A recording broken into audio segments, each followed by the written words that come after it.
James, welcome to ProductTank, man.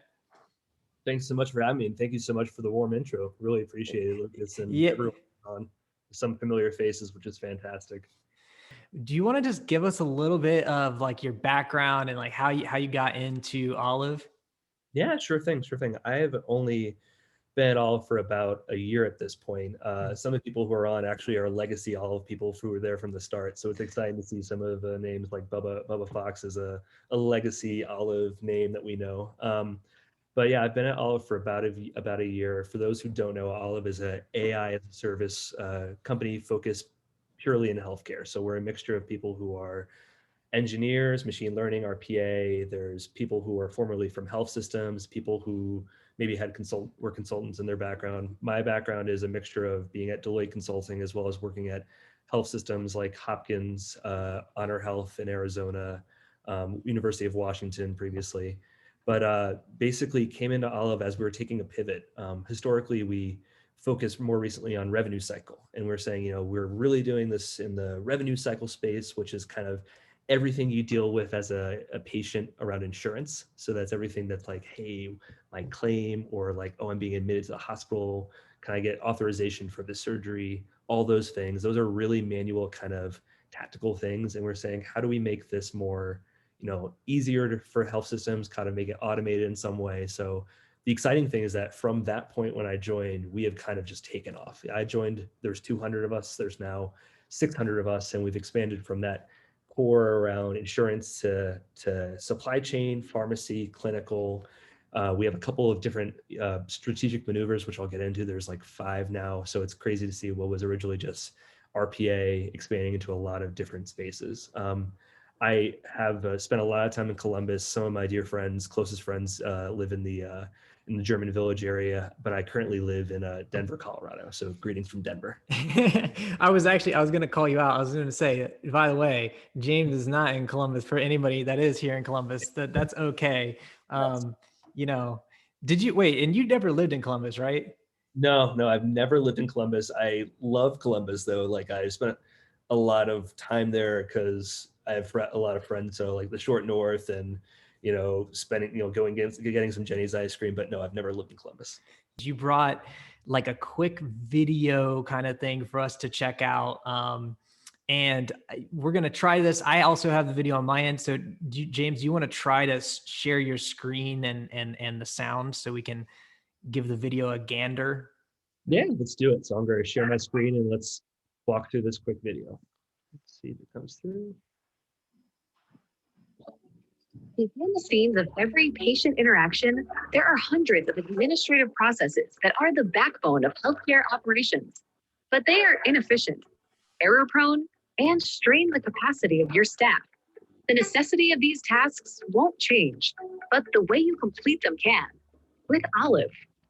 Olive's AI workforce makes healthcare more efficient, more affordable, and more human, improving your bottom line today so you can reinvent the future of healthcare tomorrow.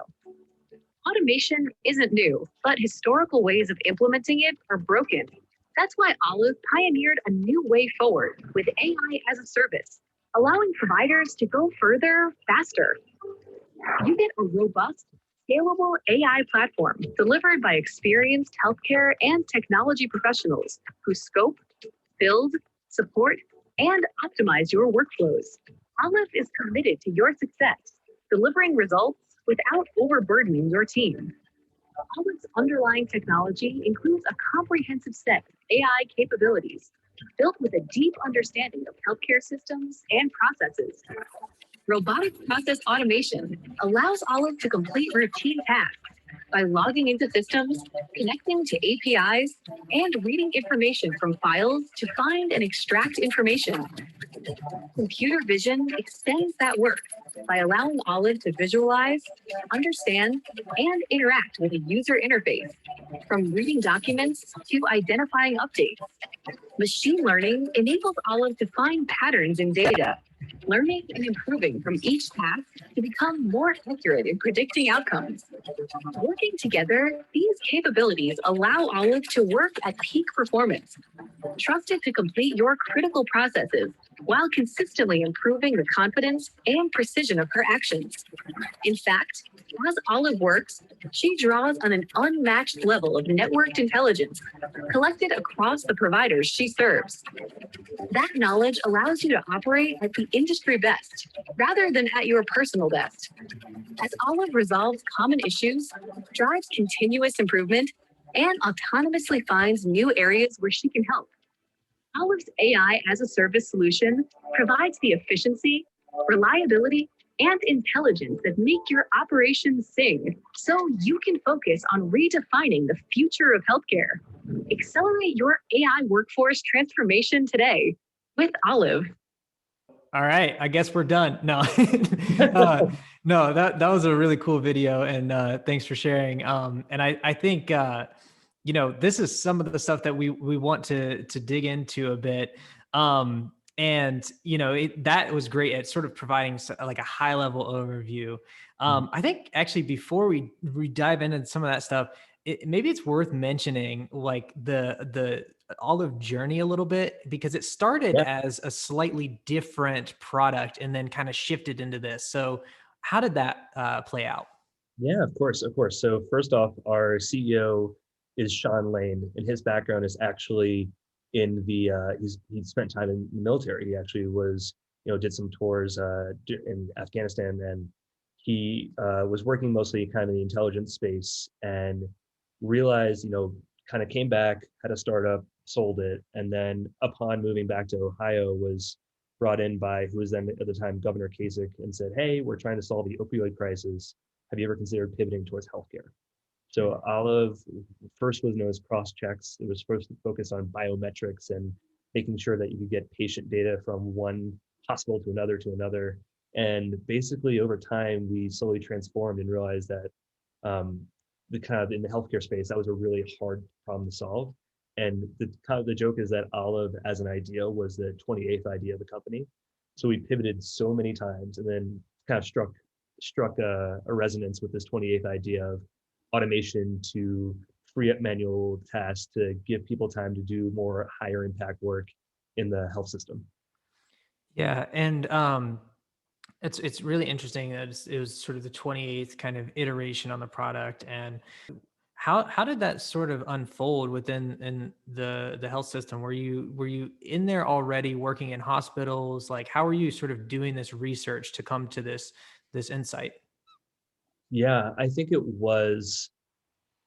key was probably getting into those first hospitals that we got into. So we did some of that around kind of the biometrics, but then some of them would bring other problems. And we have these things called alpha sites, which are like our closest customers. Right now we have 16 of them, and they're a mixture of academic medical centers through to multi-state health systems, but basically they're our testing ground for everything that we're doing. Every time we come up with a new pilot or a new beta project, the one that we just launched, I'll get into in a second, but basically each one of those we test at these 16 hospitals before we take them more broadly.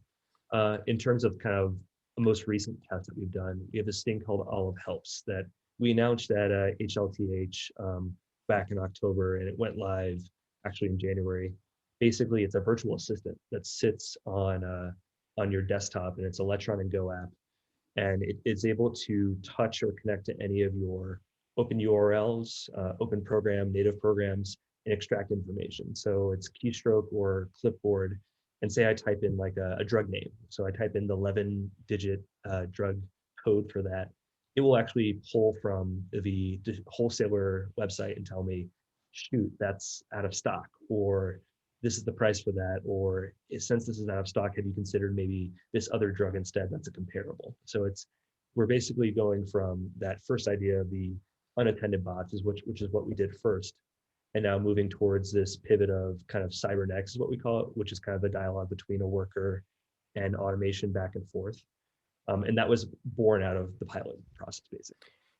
Gotcha. And so for this sort of access to this data, like traditionally hospitals and these systems were kind of siloed, right? Like they didn't really talk to each other. And so I guess how does the, I guess like the bot process address that? Twofold. So there's a couple of things that come out of that. One, you're absolutely right about the data being siloed. So I'll start kind of within one health system. The data is absolutely siloed. Pretty much the thing that is the beauty of Olive is that as long as we have a username and password, we can bring data from here and bring it all together. The benefit of that is that not only does it bring together like clinical information with cost information or in like your insurance data tied to social determinants of health or readmission rates, but also it brings up parts of your data management that you maybe weren't aware of. So at our first site, the first one's in California, we basically were able to find out that by doing some of our processes, we could find out how much of their data didn't have ID numbers, how much of it were leading to actually rush orders of purchases or leading to denials for procedure. And that went from doing, hey, we're doing this process or activity to free up time to then saying, here's the foundational data problems that you're having that are leading to issues with your reimbursements or issues with your revenue as a hospital. So the data there itself, to your point, Lucas, it allowed us to kind of glean other insights and then taking it from that one health system across all of them.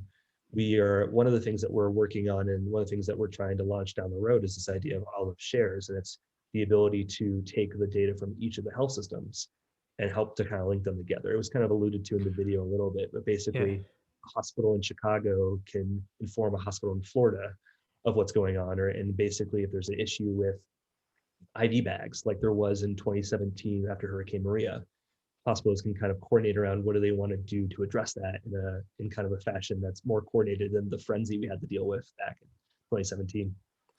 Just in your own words, what do you consider the pieces of the product to be? I know that's going to be a big answer because there's a number of them, but yeah, what in your own words do you consider to be the product lines for Olive? Yeah, no, it's a great question. So I would say there's kind of, we call them strategic maneuvers, but basically they're pillars. So the first one is Olive Works. It's the idea of Olive is able to do from end to end, doesn't need any human intervention. I can run through this whole thing and send you an email or report back on what I did. And that's kind of like the bread and butter, the thing that we started with, how we kind of went there.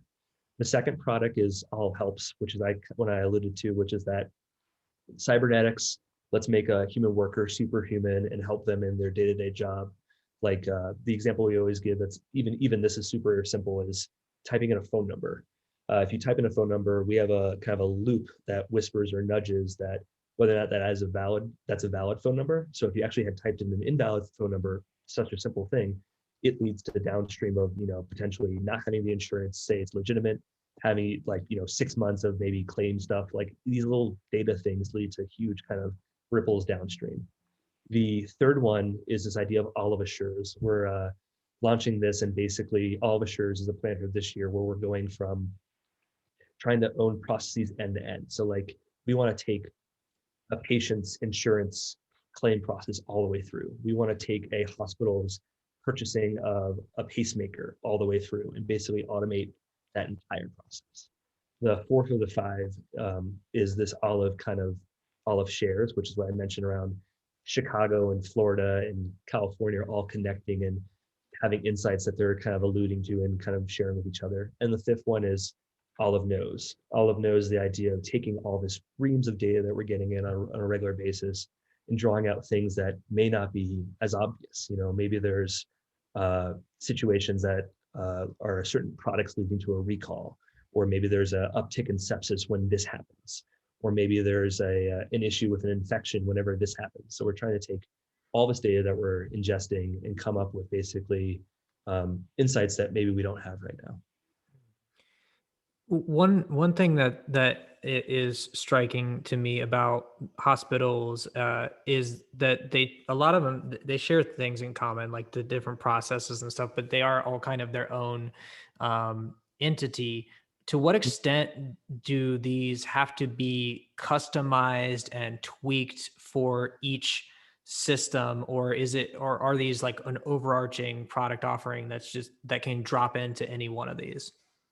Yeah, they have to be customized and tweaked. I am in full transparency, even how we started a product group basically was answering that question you brought up, Lucas. Beforehand, we were working with each hospital saying, okay, how do we make this for you and uniquely for you? And we realized like, okay, if we want to do this and make an impact across all these hospitals, we have to think about how to standardize this.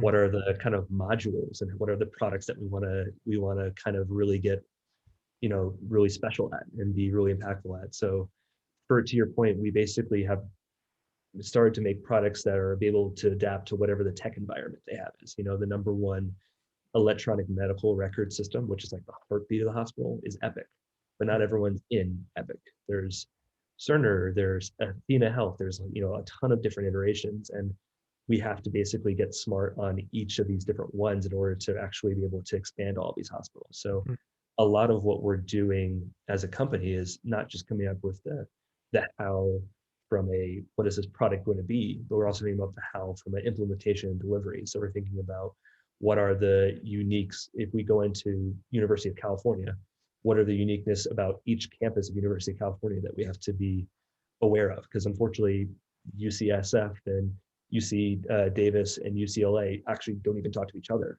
let alone operate as one entity, for example. I'm curious then, sort of how you approach this from a product management standpoint. Some product managers, they have, a single product, and you can have a single like development life cycle. How does the fact that there's this service and customized component affect like the product management? Yeah, I think the two hardest things for us from a product management standpoint are one, learning what we don't want to prioritize or what we want to say no to, and then two, figuring out what is the waterfall of when we want to add a new feature or kind of iterate on it. And what I mean by that is that there's a ton of things that we could be doing, and we end up having to have a lot of really honest conversations of how much we want to focus on a given area. For example, my focus in terms of product is I do everything that's not the insurance side, and it's not the nurse or doctor part of it. So anything that's supply chain, buying the products, pharmacy with the drugs, anything that's HR, finance, or IT. Those are kind of the parts of the hospital that I touch. In terms of the product vision as a result of that, I tend to basically look at it from an iterative fashion. What does it take to get the initial MVP of maybe an HR product that we're doing, and then we slowly. The benefit of our customers and those 16 kind of alpha site pilots is that we take that first MVP and get instant feedback. We get a ton of voice of customer kind of feedback around saying, okay, this is the part that's working. Here's the thing that they wish they had. All right, let's go back as an engineering team, as a product team, and think about how we want to weight and prioritize these features that they're bringing up to us. And do we even want to still invest in this one element over here that we thought was going to be amazing, but turns out it's not what they really want. So I think it's that once I think the two things, going back to your question, we quickly have to decide what we want to pursue. And then we try and do it from an MVP model and then get quick feedback of voice of customer from these hospitals. When you have AI involved in a product, AI essentially is a learning mechanism, right? And so to what extent is the product development influenced by the AI, or is the AI really working on sort of the customer end? That's a great question. At this point in time, it's mostly AI supporting the customer end. We have a couple of things that we turn internal and think about what we can use AI for. We actually have every 2 or 3 months, we have basically our own Shark Tank about what can we do in terms of AI at the company. And sometimes it's like, okay, how can I make an automation that when I get a Slack message from this person, it triggers scheduling a meeting over here, but also brings up the most important file for them. And sometimes it's things like, how do we even think about automating the metrics and the data that we're getting from our hospitals to have an internal facing dashboard to understand where we're doing well and where we're not doing well. So we do a little bit of AI here kind of internally at Olive, but most of it's driven from kind of just, these Shark Tanks and kind of the passion of the people who work here that do in their free time. Interesting. So, and then when you're sort of, how do you incorporate like user research into sort of the product development? Yeah, it's a lot of customer interviews basically. So to your Mm. point, we have a great marketing team that works through having these kind of discussions, and we are very careful about the questions that we're asking and trying to get to the bottom of, what is truly, what problem are we solving? I think a lot of the user experience, to your point, comes back to, at the end of the day, what is the problem that you actually are trying to solve? Because I think 60, 70% of the time that we go in there, what we think we're solving for is not actually the big issue. The one of the things I often see is like, oh, we have a problem with getting our pacemakers into the hospital on time. Is it because of the vendors or the shipping, or is it actually because your underlying data is poor, and that underlying data is leading to issues where they have to call back and verify, which is leading to 2-day delivery delays and all those things. So for me, it's really interesting to see what actually is the problem itself that we're trying to solve for. Part of the process you're overseeing is sort of on the supply chain side, right? At Yeah. least that's part of it. Yeah. So what are some of the ways in which the Olive product is kind of addressing that set of problems? Sure. Yeah. Oh, there's a lot of different things. So I'll start with one of the more important ones recently, and then I'll go into one of our bread and butters. So one of the most important ones recently has been a lot around COVID. So Mm. it's, if you asked me before the pandemic, what would be focusing on, I'd say like, oh my gosh, every supply chain wants to be super lean and they want to have like no inventory and order stuff on demand. And then COVID flipped it on its head, where everyone's like, I need to go find a warehouse. I need to get like a stockpile of masks, and I need to understand how to rotate things that it doesn't expire. So it completely flipped the entire dichotomy on its head. A lot of what we're doing in the supply chain today with COVID is actually trying to help demand planning. So we're working with health systems on vaccine distribution, where they're getting a list of basically people who are eligible for the vaccine. And a lot of times the issue is that these hospitals actually don't have that patient in their system. For Pfizer, you need that ultra low temperature freezer that's negative 94 degrees Fahrenheit. This, for example, I'm not trying to pick on Kansas City, but Kansas City has 2 of those freezers in the entire metropolitan area. So Wow. unless you belong to one of those 2 facilities, you are a new patient to them. So a lot of this is just trying to figure out, who are the people? How do we get all their data? How do we know who's the right age to be eligible? How do we know who lives in the kind of the Kansas City area? And then based on that, how do we get them into the EMR system, get them into the scheduler, find a time for them to come in for their first and their second dose, and then on the back end, understand the supply considerations. Because a lot of this, unfortunately, we'll have the vials, but you need the syringe, the gauze, the bandages, all those things. So you're seeing this whole kind of influx on certain supplies, and as well as reporting back to the CDC of how many that you're using and how many more vials you need going forward. So a lot of this has been something that, if you asked me a year ago, I didn't plan on spending time on, but that's a lot of what my day-to-day is looking like today, is focusing on where do we do demand planning around COVID. To your question around other things and kind of bread and butter, we do a lot around basically supply like vendor selection and supply portfolio. And what I mean by that is, say you have 7 inhalers that you have a contract for. Do you really need all 7 of those? Is there maybe 3 or 4 inhalers that a patient could use and that clinically are equivalent? Most likely, yes. But so as a result, we're having a lot of discussions with doctors and a lot of discussions with supply chain people to think through, how do they right size the number of products they're purchasing, and that they're able to basically get kind of more competitive pricing by going at scale for those. Um, as far as this product is seems like it's very heavy on automations and analytics, and I guess I'm wondering, and it seems like it impacts so many different areas, but how do you think about user experience with the product? Like, do users come on board and go into their dashboard and use it? Or I know there's sort of the apertures piece of it, but how do you think about the user experience with Olive? That's great. Um, that's something that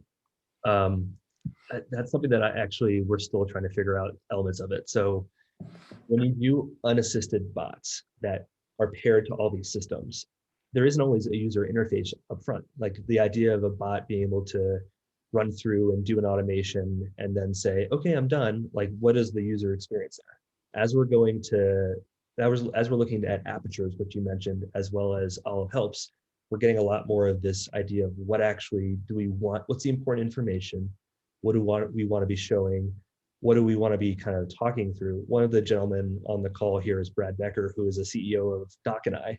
Brad and I this morning were talking about, okay, we have all this pharmacy data. What is the right pharmacy data for a health system? What matters? So to your point, this is something that we haven't historically thought about, that we're now kind of being asked to think about as we move to these other products. The apertures that you brought up is a great point. Rory, who's also on, I think, Rory heads up a lot of what we've been doing historically with apertures. So in terms of that, it's been interesting to see it go from 1.0 to now 3.0, where we went from saying, oh, cool, we can show you like Olive as it's doing its work, to now we're showing not only what Olive is doing in terms of its work, but the ability to double click in to understand where it is in the process, where are the problems of, an insurance claim, for example. And even at some instances, we're looking at what can we be sharing on apertures from other apertures at other of the pilot sites. So we jokingly call it like the death of dashboards, but it's basically an opportunity where we try to make it as interactive as possible. These are panels that we're putting in C-suites. In Wisconsin, there's a CFO who has one right next to his desk, for example. So that's kind of the goal that we have for that. Interesting. So apertures, they're out in the world, right? And people are using them at this point. Yes. As far as kind of, because apertures well, I don't want to call it a dashboard because you said death to dashboards, but I understand where you're going with that though. Yeah. That's I guess the way I would put it. But like, I guess, how do you think about measuring success with, something that has potentially I don't know, a million different ways to be successful? How do you think about like key metrics? That's a great question. For metrics, we actually often work with the hospital. So we usually work with whatever health system and say, hey, here's what we think are the 3 or 4 important metrics. What do you want us to be measuring? And that actually ties into Bubba in the comment asked about Omega. So we kind of have 2 sides of the company. We have Alpha, which is basically looking at working with the customers and saying, what automation do you want to look into? What do you want to build? How can we support you? And how can we free up time for your labor force? But then we have Omega. And the goal of Omega is fundamentally, they never want Olive to take a sick day. So our goal is, when we have an automation go live, we often have these relationships with these health systems that we don't just wipe our hands and say, well, see you later. But actually the goal is that we want an automation that can grow and change, that while you have a software upgrade or while something changes, we're able to adjust with it. So it's not something that would just become useless 6 months later after the next round of software updates. Omega focuses on having Olive stay up and running, which we're at 99.7% uptime, which is great. And then moreover, Omega is kind of what's been collecting all of our data. So Omega is where we get all these insights. We're able to basically, the example I gave around the California health system, that we solved the issues with underlying item IDs and all these rush orders, that was an Omega finding. Basically, they saw this data and they were able to glean these kind of insights that the health system wasn't even aware of. I think as we go through some, like, there's Alpha, the Omega, it seems like there's just so many things that are going on. I'm curious, like, as far as like the product team goes, do you have like different segments of the product team for different product lines? How do you kind of approach the product management structure? Great question. First off, there is a lot of things going on. We use a lot of Greek terms. So you hear alpha, omega, pi, zeta, and it's like, everyone's like, the first 3 weeks we joke is like everyone's trying to figure out what the Olive terms are.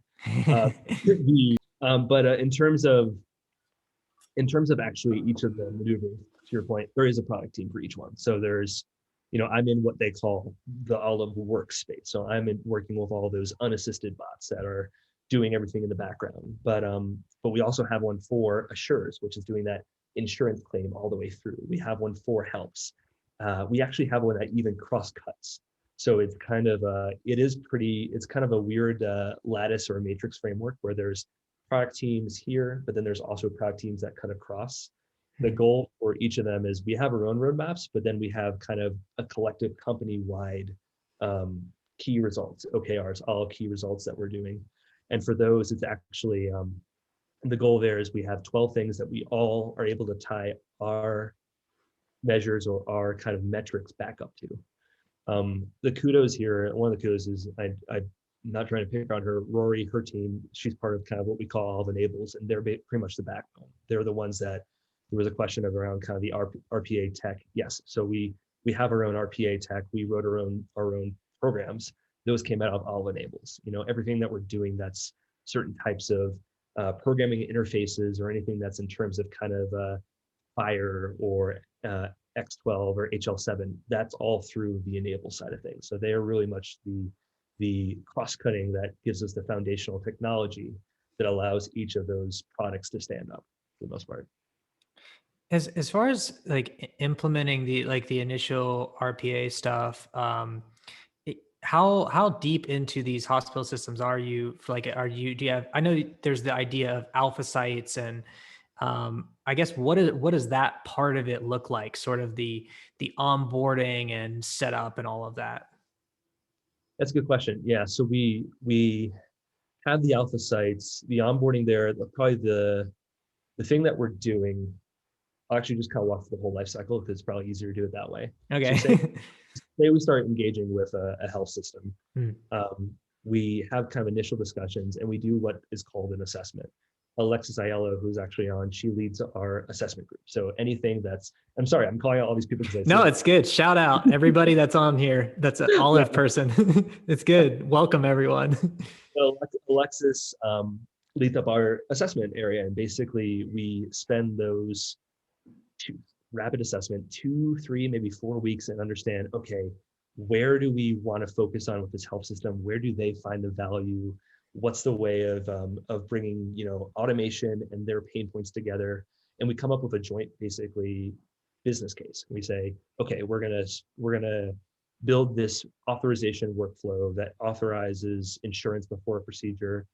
We agree that the value of it is X $million. Are we good? Okay, great. And once we get those kind of business cases confirmed, that's where the infrastructure part of it comes in. And that's where our infrastructure team says, okay, we need an Epic TPA, we need access to this, we need a Citrix, we need kind of VPNs. They run through basically all those things. And that's probably like the kind of the point that can lead to either being super fast or sometimes having a friction or resistance is, you know, how long does it take for us to actually get access to these systems? Once we do, you know, we're able to build pretty quickly. We comment about the fact that once we have the project plan or the automation plan built, you can have it going live in 45 days sometimes. We claim stats, we did one in 7 days, which was really fun. Wow. But in terms of like that component, it requires us just to get into those systems. So that your point around like standing up at a health system, that is kind of the friction point of getting through and getting access. We always talk about with hospitals that we can work with any system they give us access to. So the power for Olive and the power for some of these automations and AI is the ability to pull from multiple systems and to kind of mash an insight together. So in terms of that, once we get in there and once we have access to some of these systems, that allows a certain level of stickiness that, you know, once we're able to do something in one department, other departments might be like, oh, that's cool. You did that with lab. Can you come over to cardiology and do that? That's really cool. So that's kind of how we kind of get some stickiness there, if that makes sense. The ability to work with all of these systems, it comes down to sort of like the RPA stuff and the computer vision. Like, is that really what unlocks the ability to, because I imagine like all these systems don't have like necessarily have integrations or API endpoints or whatever. Am I correct in thinking that that's kind of the unlock? You're right in the sense that like traditionally, I think the reason why our computer vision exists and why we focus on optical character recognitions is because not all these health systems have APIs. You know, healthcare, unfortunately, from a technology standpoint, it's lacking or it's lagging behind other industries. I love healthcare, and I say in healthcare because I care about the mission of helping patients. But when you compare it to manufacturing or something in kind of like Seattle or SF from a tech standpoint, it's not always as advanced. We always say take the current technology and subtract 10 to 20 years. As a result, it's led to things like us really leaning on optical character recognition and computer vision to be able to navigate some things as a user interface. The reason why we have computer vision is that we couldn't do all the things we want to do when there isn't always a back end. We've had to basically learn and teach all of how to type in, IDs and go to search bars and click submit and be able to walk through a process as a user. Because unfortunately, to your point, Lucas, we don't always have the ability to quickly get an interface in the backside. Hmm. Hmm. And then the AI piece is, it's funny because AI to many people is effectively like magic because it's so advanced. But for the things that the AI is looking at specifically, how is the AI actually used to like, what insights is it really unlocking? How is the AI used and what insights is it really unlocking? So it's used, it's part of this goes back to the metrics that you were talking about. A lot of the work that we've been doing, and I'm sorry, I'm going to get like a little technical for a second. All good. A lot of the work that we're doing has been, how do we take the data across all of these health systems and make it standardized? How do we make basically standard definitions of when you say Gala apples and I say Honeycrisp, we both understand they're apples at the end of the day. So we've done a lot of work of just being able to map data itself. And that has allowed us to basically not only take the particular metrics that a hospital asks for, but have a foundational of here's the data or metrics that we really want to pull from. And what, to your point around like, how are we using AI for this and what are we doing? I think historically before we did that, a lot of what we could tell you about is the performance of a bot, where we'd be able to say like, it ran in 12 minutes and it went through this many claims. Now we're able to say, okay, based on the claim, it's 23% is going to Optum RX, 36 is going to Prime Therapeutics. We have a failure rate over here with this type of product. Whenever this drug name comes up, we usually see it approved in 12 seconds, but if it's this one, it's 2 hours. We're able to get we went from kind of that rudimentary level one of saying like, we did our work, to now we're saying, here are some of the things that we're seeing, and here's the data that we want to share back to you that you as a health system can act upon. And we can kind of be aware as we build this in the future that whenever we come across this insurer, it's going to be a pain in the butt, or if we work with this one, it's going to be pretty easy. Did I answer your question? I don't know if I did that. Yeah, I think that's a good answer, and I think it's funny if you're not in the world where you're building this stuff, it's going to be somewhat of a challenge to really get a deep insight into it, but it makes sense. You're unlocking data and mapping things and enabling sharing across different systems. And that is huge because, if you go to the doctor in one place and you have an emergency, go somewhere else, they don't necessarily know your medical history. I don't know. It sounds like it's a complete mess traditionally. So. No, you're absolutely right. I mean, some of the things we're doing is even as simple as it sounds. Like we have a workflow that just focuses on the ability to have one doctor communicate with another doctor about like an allergy. Like, by the way, when this patient comes in, they're allergic to penicillin. And you'd think like, oh, that's usually stored somewhere like in electronic medical records. But people are so busy. People have so many things going on. It sometimes is like 5 levels deep in a system that we have a workflow that really pulls out the pertinent information for somebody. So yeah, I think you brought up a good point, Lucas, that we're trying to just make it easier for people on a daily basis. All right, this is a real random question, but doctors traditionally have notoriously bad handwriting. Does this at all impact what you do, or every day? Oh wow. So the issue, and you brought up a good point. So the limitations of AI right now, we can do optical character recognition for anything that is text-based. So if it's or digital, so if it's an image or a PDF or a scan or even like even a Word doc, whatever, we can totally read it. It's fine. When it's handwriting, it completely falls apart. Handwriting is kind of like the thing that we really struggle with, because you'll read something and we'll be like, is that an I? Is that an L? I can't tell. That doesn't even look like English. What do I do with it? That is something, unfortunately, I have way too many conversations about doctors' handwritings. Do you think that there's going to be some kind of paradigm shift where they're like, all right, we're going to go away from physical handwriting and move towards digital? Is it already happening? I mean, what's your thought on the progress on that? Great question. I think we could get there. I think there's a couple of things that need to happen. The first kind of shift, in my opinion, there is you're starting to see a lot more of scribes and documentation being digitized in some way. There's a ton of companies out there. Augmetics is one that comes to mind around kind of medical scribing and getting the documentation of whatever the notes are from a patient interaction. I think the other thing is that right now, a lot of the insurance side of things, they want a physical copy of something. So I think you need to get, one, the doctor's information to be digital, and then two, you have to kind of have an acceptance curve with insurers to be fine with something not having handwriting for once. Once those two things are unlocked, I really think that would be where we'll go. Gotcha. So I'm going to ask this question, and then I want to kind of turn it over, and we'll look at some of the ones in the chat, and then we'll kind of open it up. And I know some of the questions in the chat have kind of already been addressed, but I have to ask you this as a product manager and as a director, somebody who's coming in, having about a year, and like at the time when a company is tripling in size and during a pandemic. Just from personal experience, what has this past year been like for you, man?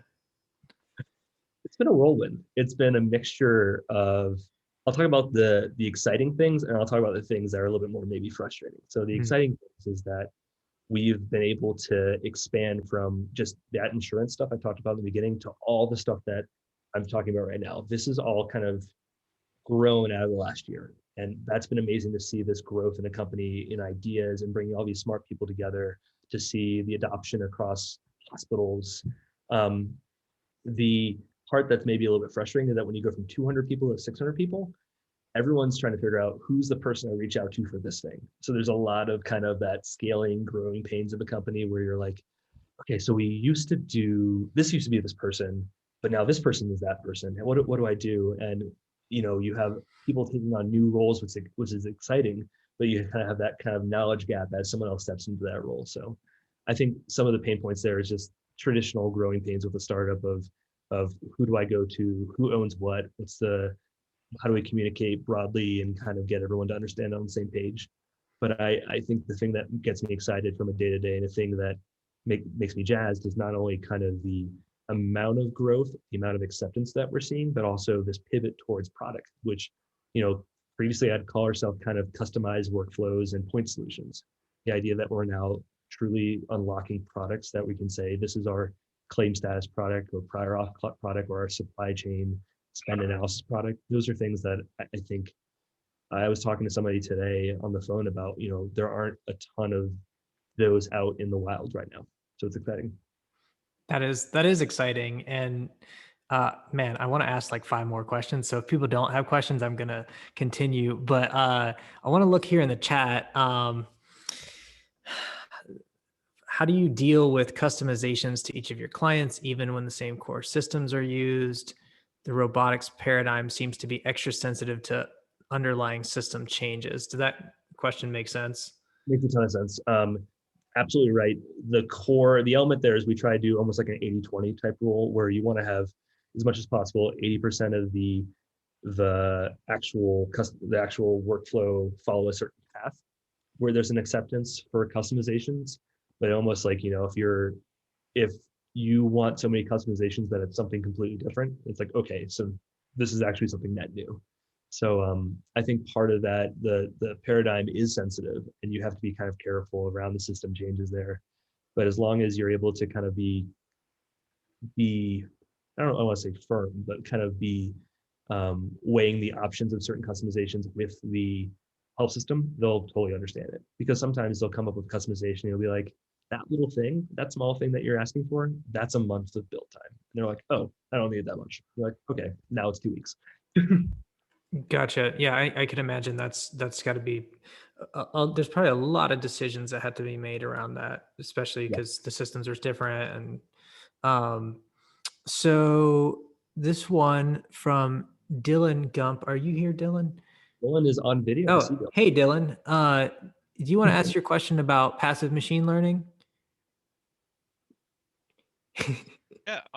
So I was just kind of curious. You talked about, you mentioned like you might see sepsis or certain infections popping up when certain drugs were used. So that just made me think: is Olive's products using a lot of like NLP, passive machine learning, with all that data being passed around? And if so, like how much is Olive like harvesting and collecting and storing on your own, or are you pulling it every time you want to analyze that data with those tags you were talking about? Yeah, it part of it comes down to the contracts with the health system as to how much we can store. Where we're allowed to store, we're actively storing it. And part of what I was talking about earlier, and I was kind of geeking about the data definitions, that was just a way for us to be able to understand and store and have the right buckets to be like, okay, this is the hospital account record, and we all agree this is the term for the hospital account number record. But yeah, we're pulling in over a terabyte of data every day, and we're actively trying to use ML and natural language processing where possible to say, okay, here's the insights that we're pulling. We have data scientists that are kind of continually thinking through different ways to look at the data and say, oh, maybe this is a weird connection that I haven't seen before. And then in full transparency, we don't, sometimes we view ourselves similar to like a Salesforce type model. Like there are things that we know we don't do well or don't want to work on or don't have time for. So we instead will, where that comes up, we'll try and pull in another organization or company. So like one that I am really proud of that I talk to frequently because I think they're a cool organization is called Socially Determined. They're out of Washington, DC, and they work with like the Gates Foundation and most of the foundations in the US to do social determinants of health. And they find out a lot of weird kind of combinations around, to the point around, sepsis or infection rates, or even how bus routes impact someone's likelihood of a ED event, for example. They're able to pull all these different insights that we historically haven't been pulling, but when we have our data scientists come together, it leads to some really cool insights. Awesome. Thank you. Yeah, of course. So we've got one from Ahmed. Ahmed, are you here? I don't know. Yes, I am. Oh, there we go. Quite a very interesting conversation. Just Thank you. curious whether you run all of this in your infrastructure or the customer infrastructure. We do a lot of RPA services, so it's always a challenge, right? To tell the customer, hey, listen, all your PHI data, we're going to bring it out into our cloud, and then they all have a hissy fit. Our ideal is, to your point, in our infrastructure on cloud. The comment we always talk about is the fact that our CEO, Sean Lane, came from intelligence security. So security is like the thing that we talk about and care about quite a lot. However, there are certain times when their health systems still have some pause around that, in which case we'll try and figure out what we need to run on-prem for them, to your point. We prefer, the reason why that kind of matters, and Ahmed's a good question, is that for us, on-prem versus on cloud, we always want to be on our infrastructure to make sure if there is ever an instance where Olive could have a sick day, we can address it more easily from a maintenance standpoint versus having to VPN in and use Citrix and find our way to where the bug is, basically. Thank you. Yeah, of course. So I'm curious. You and I talked before a little bit about just the level of adoption and impact, and I'm curious, like, where is, I can't remember exactly, but how many hospitals, health systems are using this, and like what is the current impact of Olive?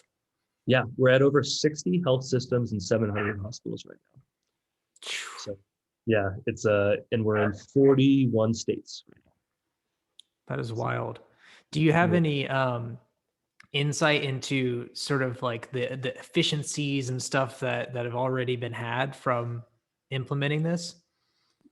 Yeah, that's actually a really good question. So we always track what we call kind of human power, like how much equivalent of a day's work is someone doing.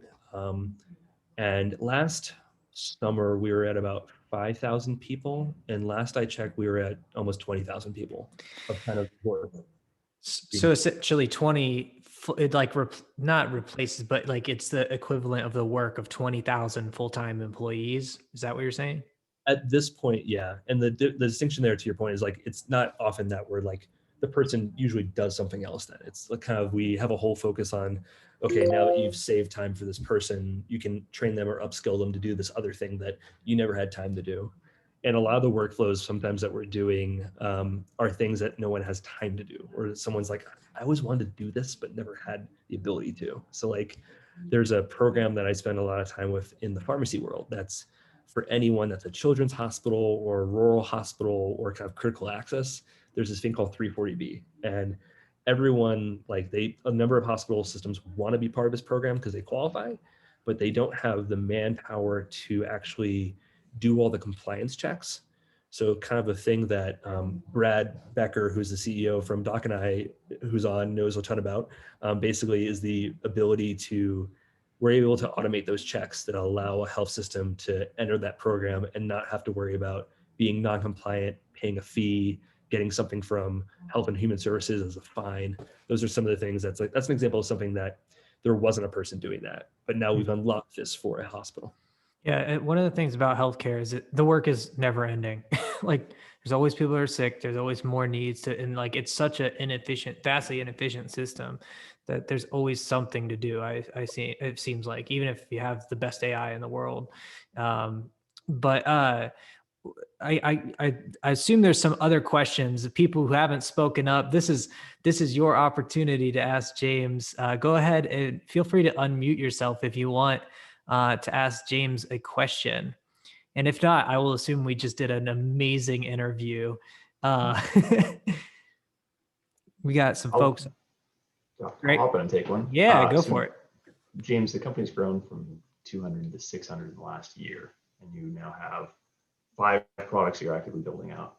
What's the future look like for all of 3 to 5 years down the road? Great question. So we I can tell you this year we are going to 1,000 people. We're also going to expand into the payer market. So we're looking into that space, and then we're kind of flirting with the idea of how do we work with life sciences as well. Longer term, this is purely postulating, and this is not like olive branded where it's going to be. I think that we want to get to a place where we can pretty much own a lot of the really we want to own certain processes that will help the move from fee-for-service to value-based healthcare. So kind of what we've seen is that, we can take our data and have a really clear understanding of the risks associated with a certain procedure, a certain kind of thing going on with a patient demographics or insurance. We want to use automation to kind of drive that to do an end-to-end that will kind of allow us to move towards what CMS wants, which is more value-based kind of focus there. 30 years down the road, I have no idea. To your point, I think it's we talk about what the next 5 years are. Some of the things that I geek out about or where I want to go is thinking from a supply chain is I want to get supply chain in hospitals out of the 1990s and start to look more like the Amazon Go stores where you walk in, oh wow, and you walk out and you don't need to scan or punch in or do anything like that. That's my passion project that one of our executive vice presidents have kind of tasked me to figure out. That's wild. Do you guys ever think about going international, or is it just US for now? For now, it's just US. I personally want to go international because I think it would be very cool just to see that expansion. We have a couple of the health systems that we work with have an international presence, but that's the only element of us being international right now.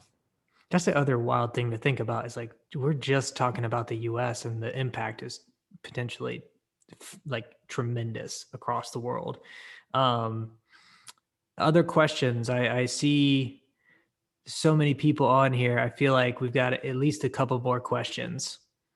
Don't be shy. I have a question. Go for it. Yeah, my question was just, I know that you started out as an analyst for Deloitte, worked your way up to strategy manager. I'm just kind of curious, what facilitated the transition from Deloitte to Olive? What brought you there? Well done, read my LinkedIn.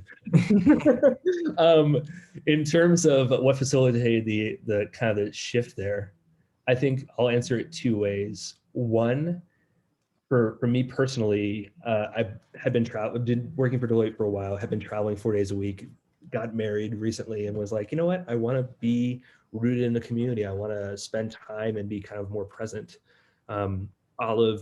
I was looking at a couple different opportunities. Some were kind of here in Denver, like DaVita is kind of king because DaVita is based out of here. But I was looking at probably 3 or 4 different kind of healthcare startup and larger company opportunities, and Olive stood out to me as really the most interesting from a growth standpoint. The thing that kind of brought me in and kind of made me really excited was that opportunity to actually go from doing consulting, which is a lot of recommendations and postulating, to actually having ownership and product kind of P&L. So the whole niche I had was having this weird background of supply chain and pharmacy.